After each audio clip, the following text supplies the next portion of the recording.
So Phil, I think I've changed my opening question about 4 times this evening. Football's a funny old game, and it was a brilliant game tonight, and you must be, well, so pleased with your lads. I'm absolutely, I've just said it to the players in there, it probably is up there with some of the best wins in my career. As a player, coach or manager, it doesn't matter, you know, you have a couple of thousand games under your belt, it doesn't matter. When a group of players do this for you and for themselves, don't get me wrong, I thought the subs made one hell of a difference, especially when we went down to 10 men in very unusual circumstances. I can't even report what was said, because at the end of the day it'll probably go to I would imagine, a tribunal. The referee's going to have to put a report in, but if he puts the report in with the words that came out of Connor Wood's mouth, then I'll be asking the question, why did he red card him? Because if that's foul and abusive language, I can say this on air now, it's not foul and abusive language. The referee buckled a wee bit, I thought, and I'm not saying he had a bad game, he just buckled, and some of the things that he was doing were a little bit strange to me, and I'm talking as a neutral here, as a football man.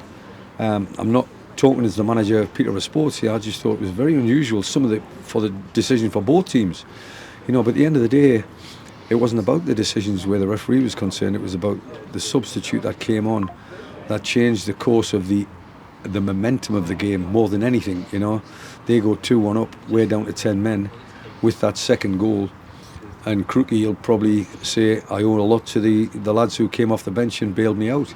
Not that I'm not saying he's a bad goalkeeper, he's had a bad game, but he's had a couple of shots at him, and I know on a better day he would have saved both of them. But we found ourselves 2-1 down, and I was waiting for that moment where the game was going to go into the last 10-15 minutes.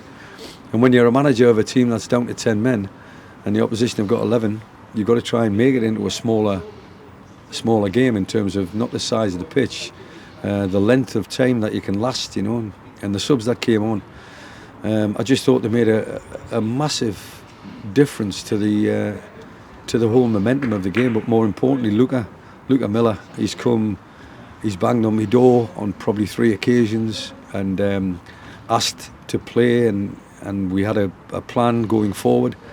But this has certainly changed that plan, because he is, without a shadow of a doubt, he's a player, and he's proved it tonight. He's got a pair of gonads, and he's put them on the table, and he's asking me to put mine on the table now and play me in the next game. Well, I'll be a fool to leave him out from now on, that's for sure. He showed a composure in the final third there. That's from a different level, and that's just Luca Miller. I'm not saying anybody else didn't show that. I think everybody else showed a lot of bottle and a lot of pride in playing for Peterborough Sports. If I'm the chairman there with his board of directors and his friends here, I'd be absolutely delighted with what I've seen today. The spirit of the team more than anything else, not the quality, the spirit of the team. And you know, I'd be coming to support this club for the next couple of weeks to see if I can see a little bit of that spirit. Kane, are you okay? Yeah, sound gaffer. Good. Indeed, yeah, that spirit certainly showed through, and we started the game really on the back foot. They started off well, and we took a lot of pressure, but didn't buckle in the start, and we were, uncharacteristic mistake by Crookie meant us going 1-0 down, but we came back twice, and I know you spoke about your substitutes against Buxton, how disappointed you were that you brought DJ off. Yeah. Totally the other way around, because Absolutely. Luca, like you said, fantastic individual goal from Luca, and that just seemed to spark us, didn't it? It did, and it wasn't a case of coming back twice or anything like that. We're just always in the game, especially if you're 1-0 down and it goes 2-1 to them.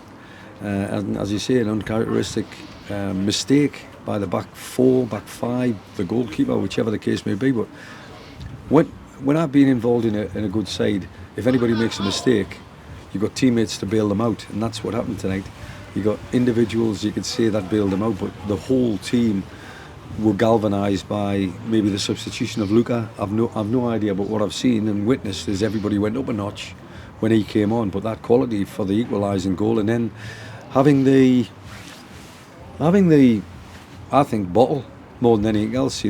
We succumbed to no pressure whatsoever. We just said, go on in, we'll put the ball in the right area, and then we'll get people into that right area, and we'll try and get on the end of things, which we did do. I don't even know who scored the winning goal. That's how. Sam Brown. Sam Brown. Yeah. I mean, that just shows you.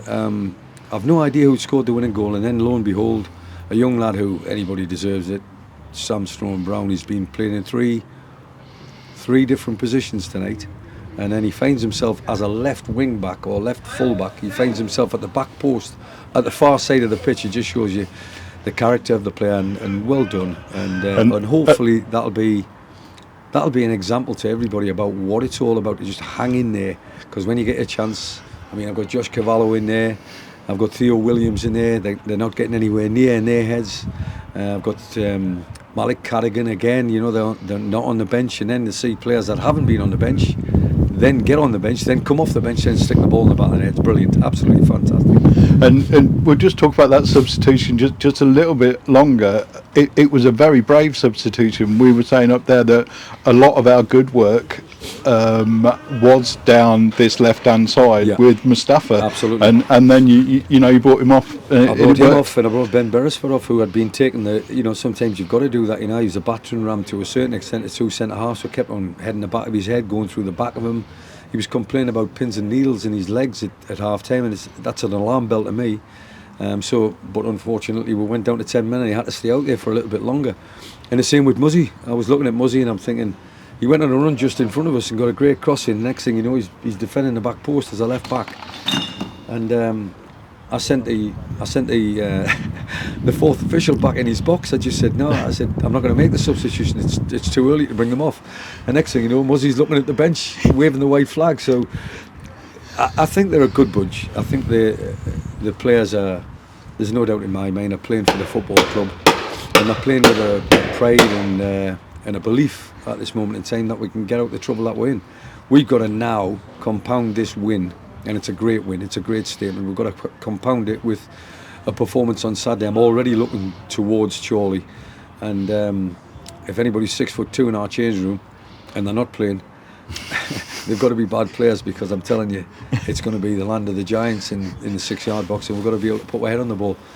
But we all watched the two goals go in, to go 2-2 and then 3-2, but there was a moment in between them two goals where the club captain at the moment, DJ, he put his head on the ball in the 6-yard box, cleared his lanes, and we squeezed up and got the next ball, and the next thing you know, we're on the attack.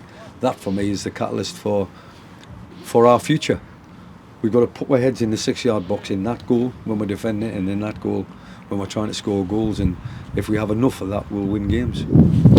So we had a knockback really early on. Another centre half went off injured, Richard. Yeah. What's the word on him?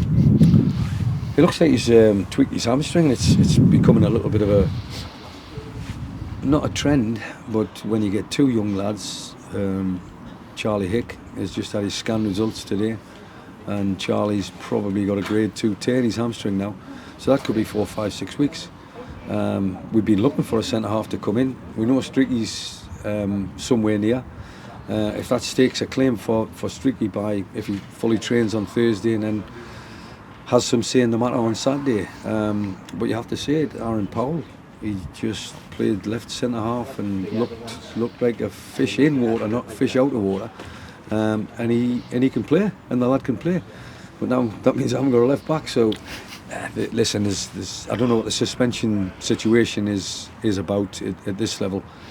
You know, sending off for foul and abusive language when the report goes in. If the referee's not given the report in the right way, then there's going to be big questions, because I'll be appealing that, there's no doubt about it. I'll be hoping and praying that the appeal is within the time constraints between now and Saturday, and that we're successful, because he hasn't swore, and if you haven't sworn, how can it be foul and abusive language? Indeed, it was certainly a mystery to everybody up in the stand, and even the home team, media team, weren't sure. Yeah. You know, nobody was sure up there, so it's certainly a strange one. So you get angry, don't get me wrong, and you're a defender, you get angry when we haven't had a proper setup in a wall, and as an organiser, and that's what Connor is, he can organise defences, he can organise because he's got a good mouth, but we haven't set up a wall, and consequently it's a real soft goal into the near post area, which probably Crookie will hold himself responsible. But if I've got a wall in front of the goalkeeper doesn't get beat, he doesn't even get the ball, it hits the wall and goes away. But Connor's said something to the referee, and he's either misinterpreted but he's told me when he came off what the word was, and I'm instead of berating the referee, I'm laughing at them because it's farcical.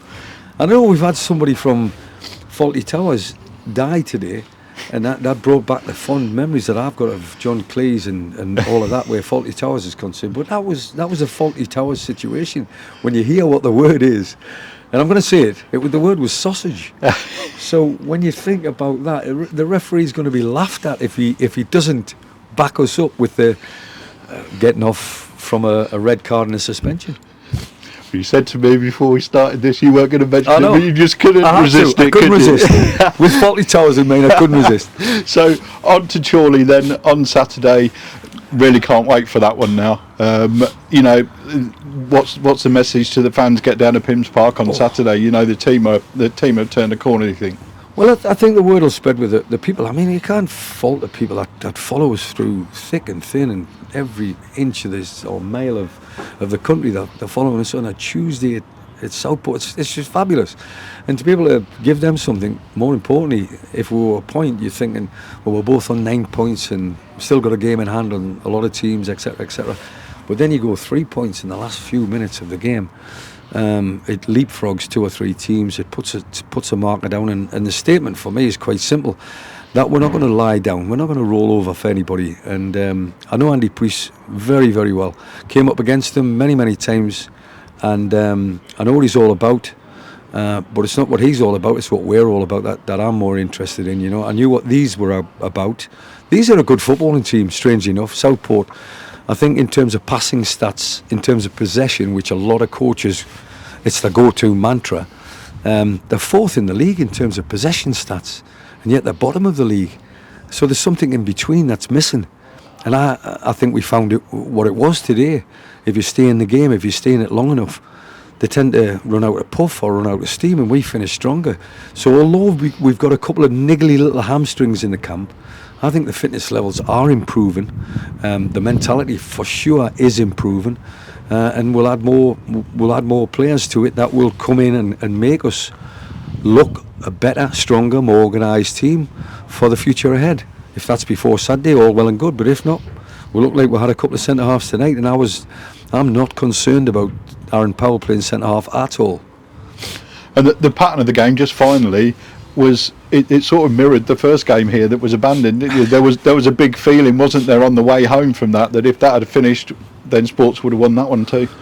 Strange, isn't it, how football works and how just the feeling that you get on that day, you know. And then I came into this dugout probably an hour before kick-off, 45 minutes before kick-off, and the deluge was coming down, the rain was on it, and I'm thinking, oh dear, here we go again. And one of the backroom staff jokingly said, the far side of the pitch looks like it's going to go under again.